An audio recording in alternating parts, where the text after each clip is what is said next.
From PFF. Most underrated wide receiver in this year's draft class.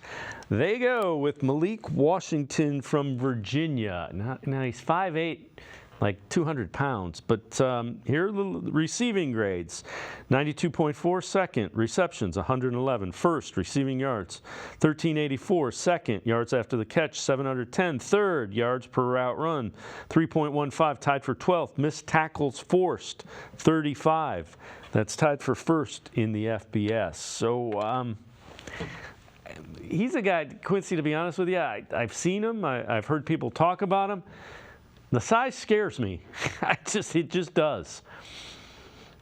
Yeah, you always worry about somebody who's 5'8" at wide receiver, or just these shorter wide receivers in general, because you're not just asking them to be regular good. In order to be successful in the NFL at 5'8", you got to be spectacular, right? Like, you got to be one of the best wide receivers technically on your team just for that to happen. It's just so much to ask out of somebody. And then you're asking that from somebody who, you know, he played in the ACC for the Virginia Cavaliers. So it's not necessarily like the top tier competition, right? It's not Big Ten, it's not SEC.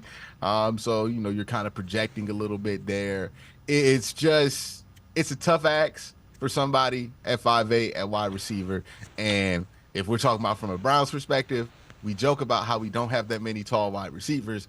I would not be thrilled about going after a 5'8" guy. Yep, I'm with you. And you know, there's some thought he'll be day 3. So if you're telling me 6th round, do you want to take a flyer? All right, I guess.